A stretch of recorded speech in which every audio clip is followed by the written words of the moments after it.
Greetings, beloved Princeton United Methodist Church community. It's Pastor Jenny here, and I'm reading today from Romans chapter 12, verse 2.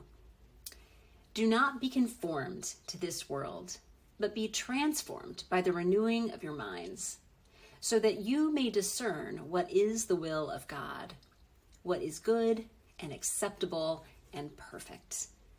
This is the word of life. Thanks be to God.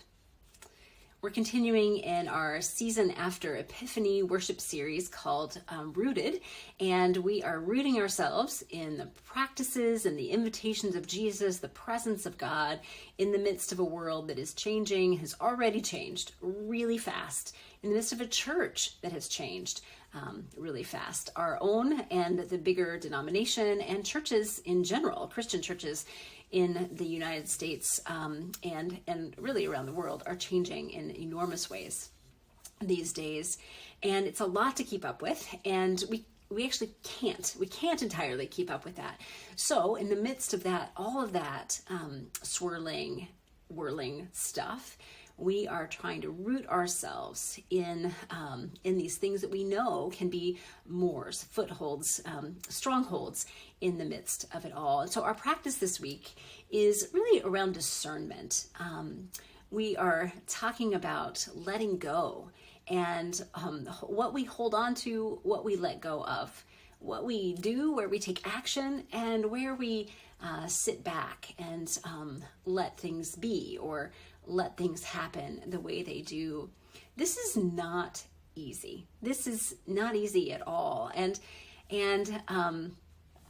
we have hundreds of decisions that each of us make every day. And while not all of them are major spiritual decisions, there are many times when smaller decisions that are almost non-decisions, but still things we kind of do because we've been doing them, or do because they're habit, or do because it's what we know, can still add up to big things that do make a big difference and a big impact, and ultimately kind of help us determine whether we are following that will of God or not.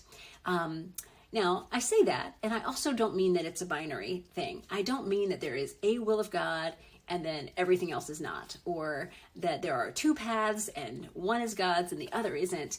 I think it's much more nuanced and complex than that. I think that God's will can take many forms, and not every choice is just one or the other. But I do think that this is a practice. This is a practice to listen to the will of God, to set aside, not to ignore, but to know what our preferences are, why these things are our preferences, but then also to be able to set them aside and ask God about them, to ask God, what is your preference here? What is your will? What is good and perfect and acceptable to you, God, in this time and in this place? And to be able to have kind of enough distance from the things that we really want and the things that we really know and the things that we are really comfortable with, enough distance from that to be able to have room to hear where God might be inviting us to let go of something, to add in something, to imagine something else new, to invite action where maybe it hasn't been what we've done before, or how we haven't done it this particular way before.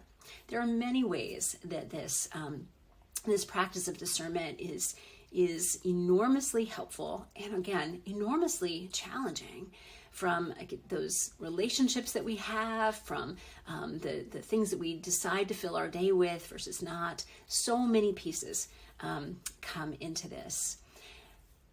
But this week, we invite you to pay attention to things around this practice of letting go and how we decide to let something go or not. Now, this can, again, come through relationships. There are sometimes relationships that we need to let go of, or we have been invited to or been forced to let go of.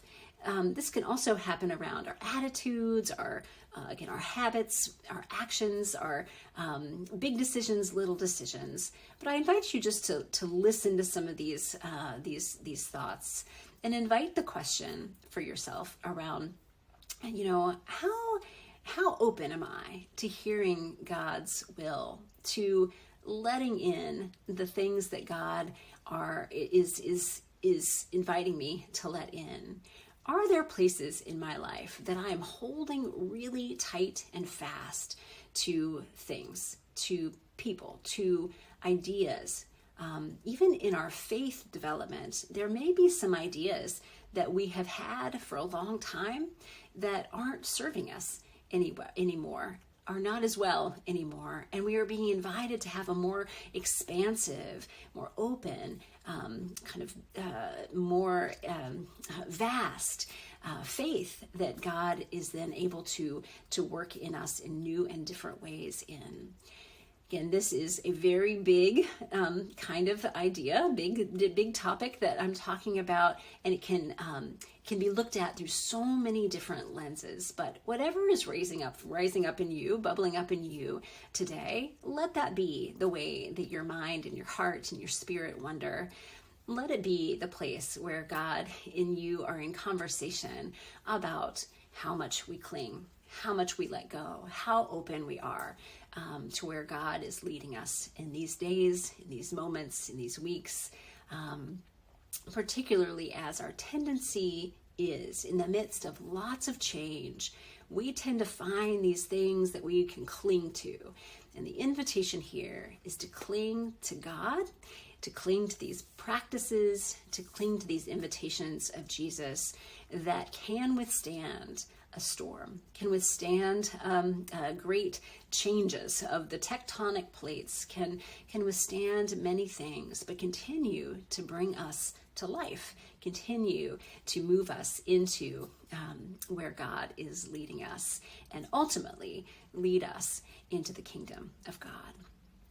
Friends, we are continuing with our we have a seasonal small group that's happening right now. We have a newcomers group, a welcome party experience that's happening right now. Lent is coming very soon. Ash Wednesday is February 14th. Also Valentine's Day. We'll be starting Lent off on Ash Wednesday at Princeton. The UMC, our Sanford Davis room will be open. We'll have our prayer labyrinth there, and just have it open for the day as people can come in and pray, have ashes self-imposed there. And then in the evening at 7:30, we'll be having an Ash Wednesday service jointly with Kingston. So it'll be Princeton and Kingston at Kingston UMC. Pastor Skitch will be there, and as will I, but Pastor Skitch will be preaching and leading that service. Our chancel choir will be there, and we will start Lent off with this beautiful service and imposition of ashes. So just a couple of weeks away, but want that to be in your mind, and to remember that Lent is coming up. But know too that it is such a joy to be on this journey with you. You are enough because God is enough. You are created for joy. You are created for the fullness of life in the life, death, and resurrection of Jesus Christ. And I give God thanks for you and for all of this and our opportunity to be on this journey together. Take good care, and we will see you soon.